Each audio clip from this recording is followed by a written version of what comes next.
Bonjour tout le monde, je vous souhaite la bienvenue aujourd'hui pour cette nouvelle interview, pour ce nouveau témoignage, des gens qui passent à l'action, des gens qui sortent de leur zone de confort. Alors aujourd'hui je suis en présence d'un investisseur un peu hors norme, qui fait pas tout à fait comme les autres. Et ça va être justement l'occasion de vous présenter une nouvelle thématique sur l'immobilier que je n'ai encore jamais abordée.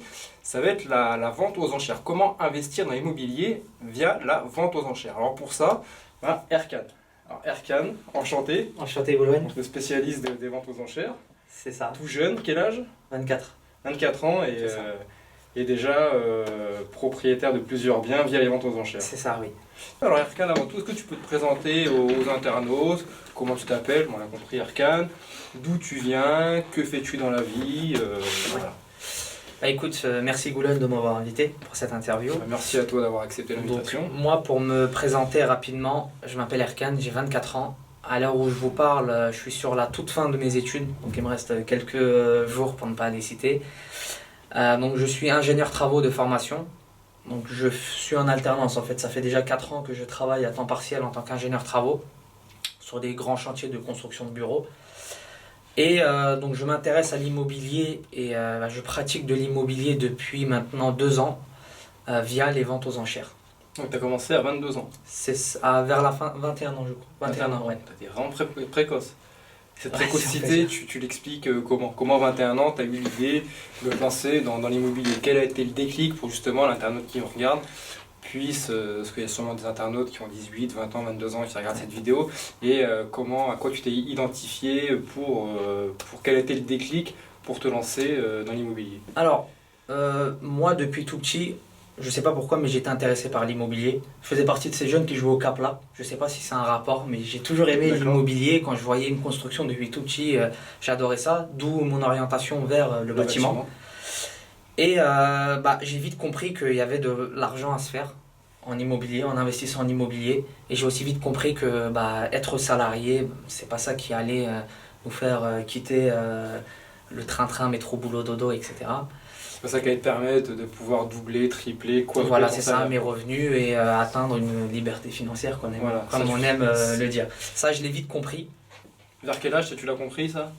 Pendant tes études, 16-17 ans, je l'avais déjà compris. Et moi, arrivé à mes 18 ans, du coup, je voulais investir le plus jeune possible, mais forcément, j'étais étudiant, j'avais 0 €, vraiment rien du tout. Ce que j'ai fait, c'est que j'ai mis en place un plan d'action.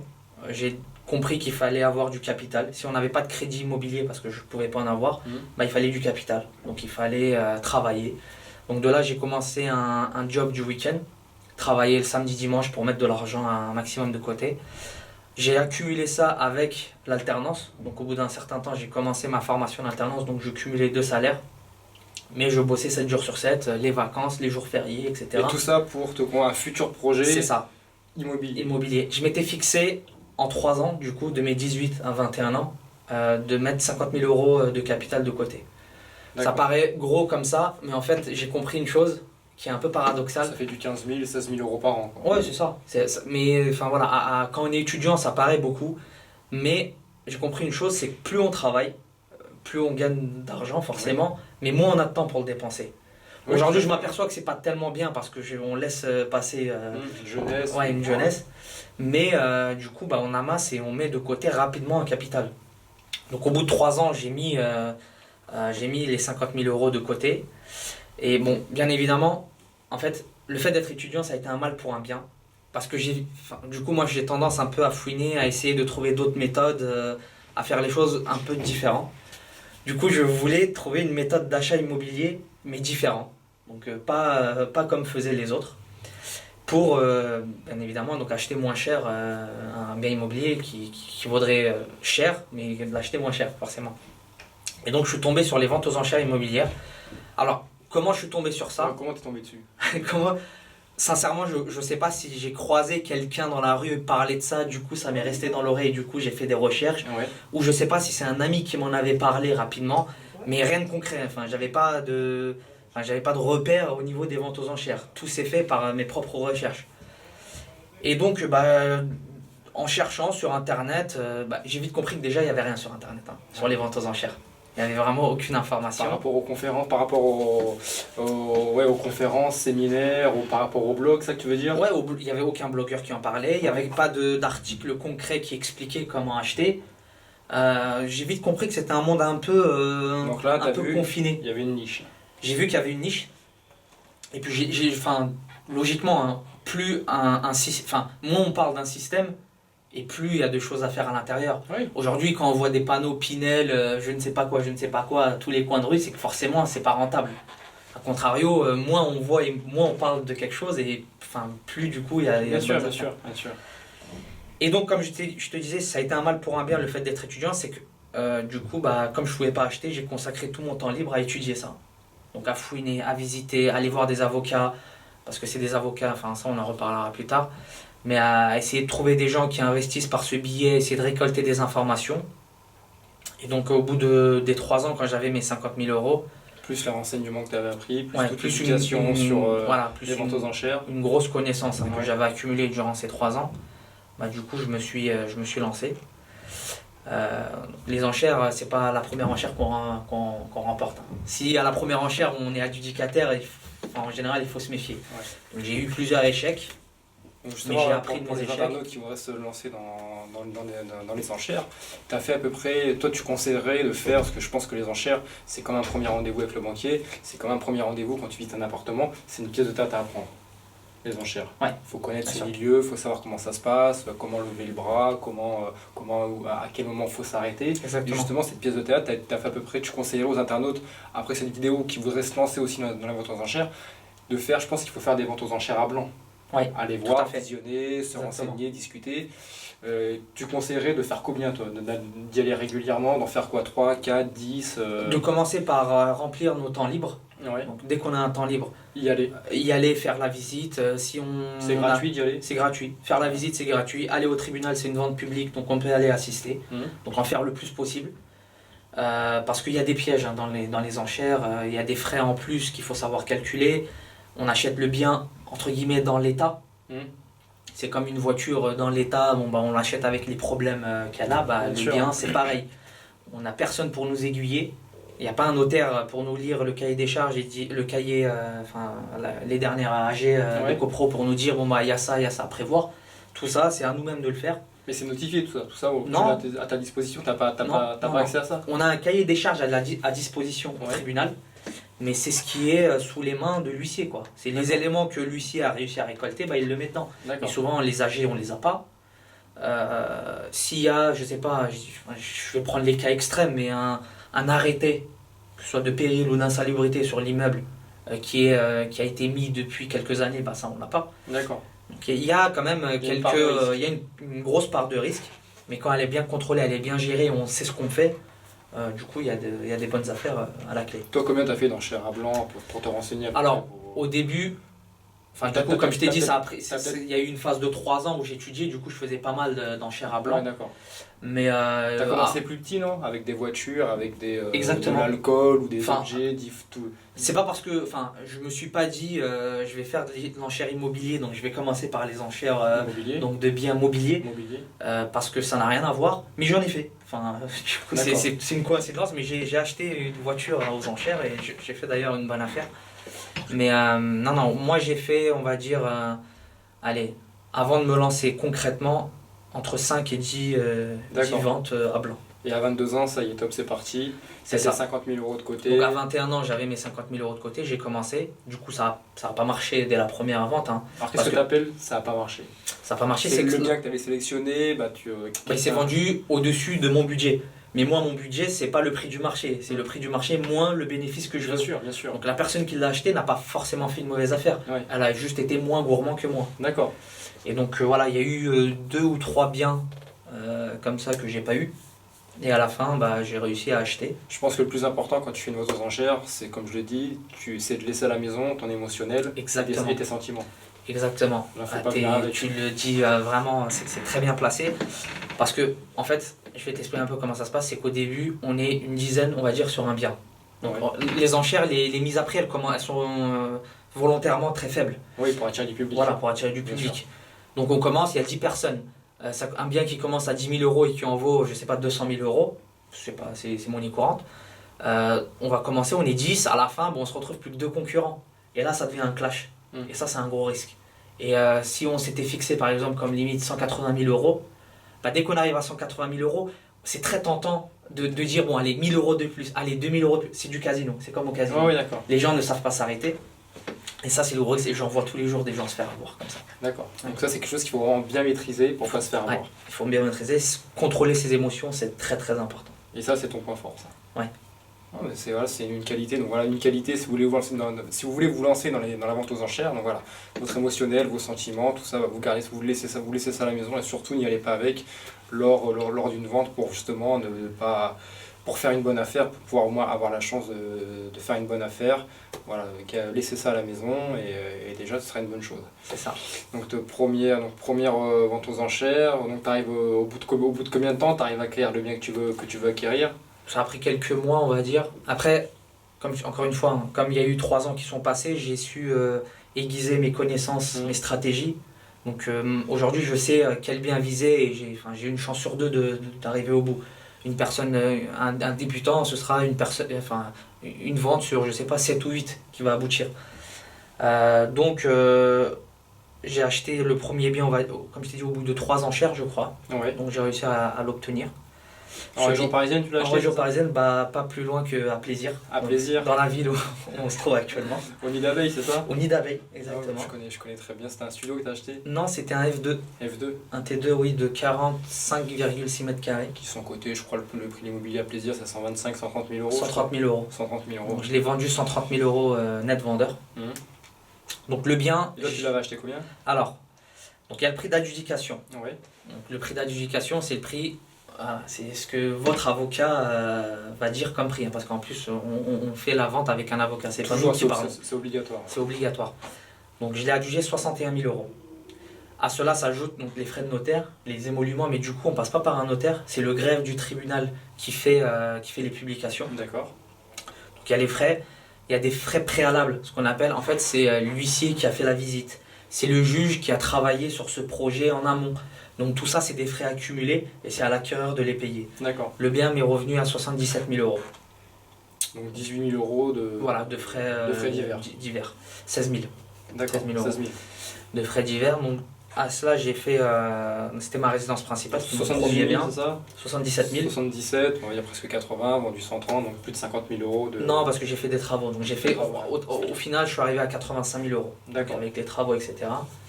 Et oui, donc un prix de vente de 130 000 euros. D'accord, donc une bonne affaire. Une bonne affaire. Premier investissement, 22 ans, vente aux enchères, c'est pas monnaie courante, donc fier de toi, je suppose. Ouais. Et l'envie de recommencer.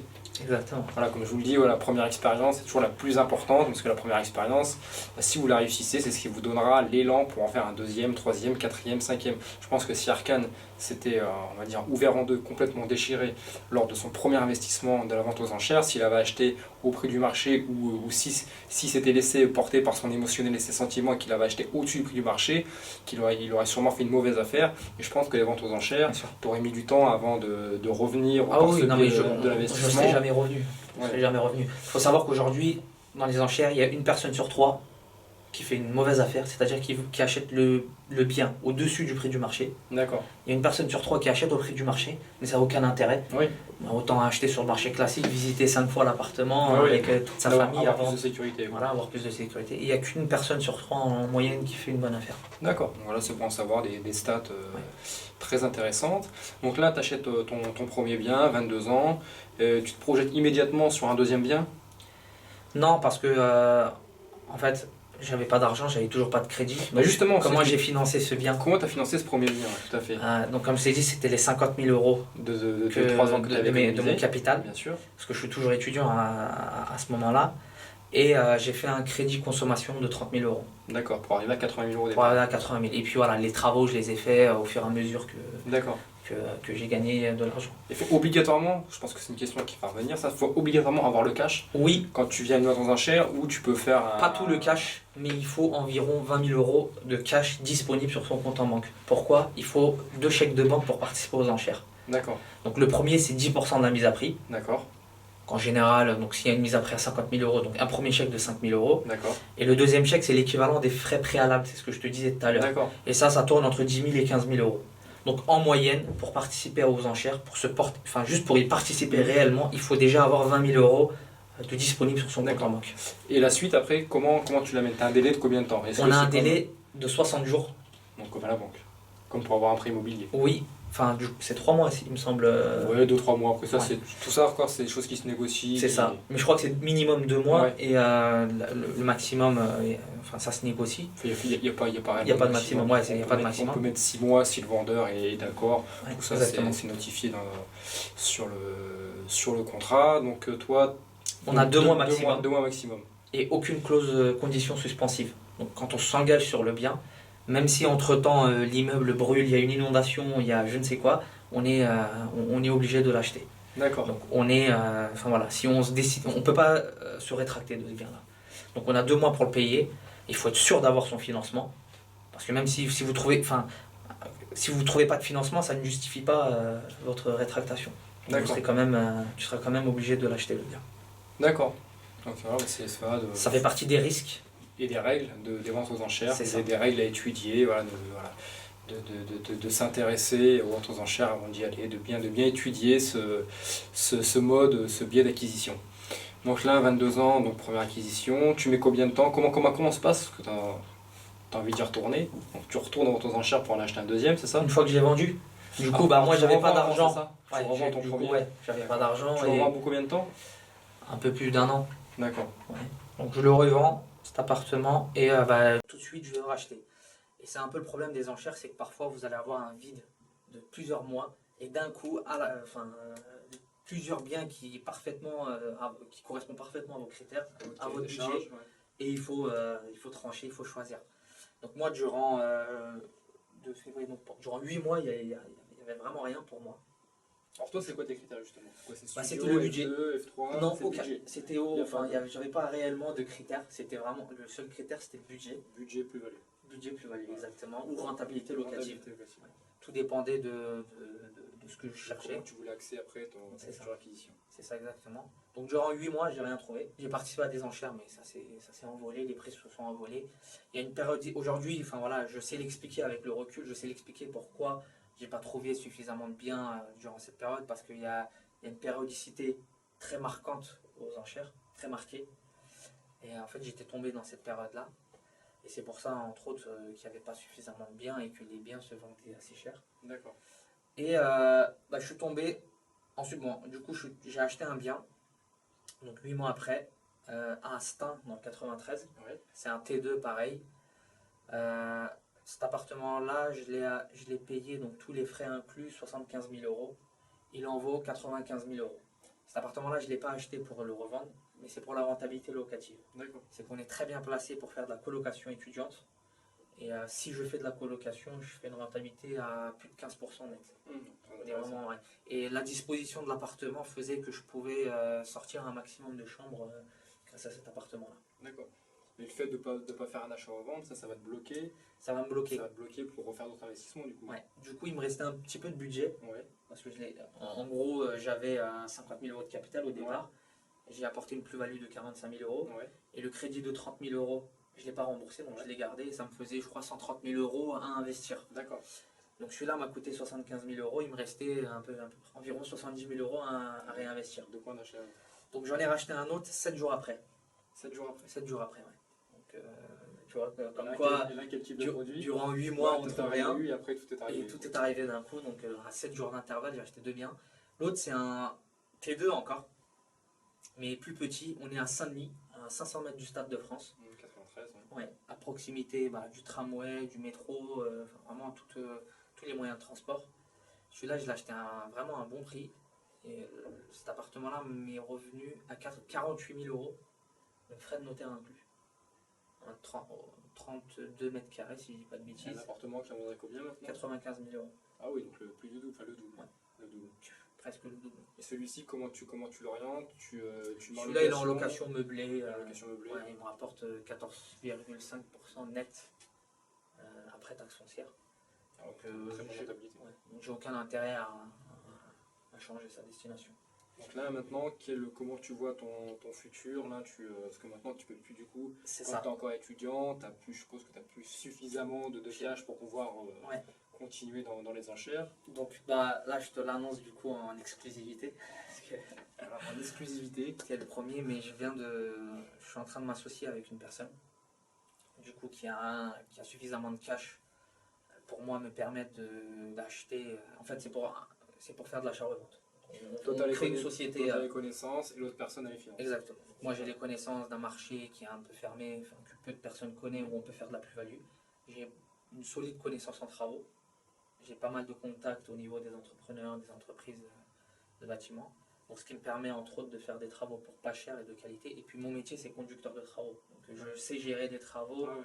segmenter les différents corps d'état pour que ça revienne le moins cher. Et donc, je mets à disposition mes connaissances. Lui, cette personne met à disposition les fonds. Et puis après, on se partage selon notre négociation. Donc ça, c'est l'objectif. Je commence d'ici quelques semaines. Bah, très bien. Bah, j'espère. En tout cas, je te souhaite beaucoup de réussite dans ton nouveau projet. Ça marche. C'est un projet, donc tu sors en plus, c'est un projet qui va, en plus tu vas sortir qui va te permettre de sortir une nouvelle fois de ta zone de confort. Ouais. Parce que là, tu vises réellement l'indépendance financière. Pour viser cette indépendance financière, bah, t'anticipes, tu vas quitter, ou enfin, tu vas arrêter tu vas quitter ton job, je crois.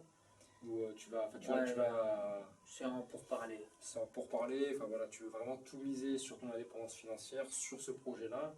Donc voilà, voilà, c'est ma Erkan, le parcours d'Erkan sur les ventes aux enchères, sur comment réussir via un autre mode d'investissement que peu d'investisseurs empruntent. C'est quoi?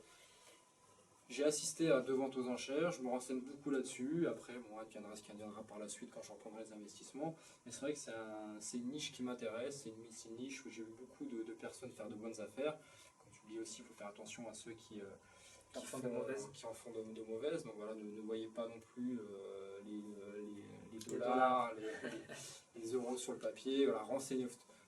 Comme dans tout investissement, quoi, que ce soit du meublé, du saisonnier, de la colocation, la division de l'eau, construction à vente et j'en passe. De toute façon, faut se renseigner. Ça, c'est la règle de l'entrepreneuriat, la règle si vous voulez réussir dans l'investissement immobilier, c'est se documenter, c'est échanger, être dans le partage, assister à des conférences, faire des séminaires.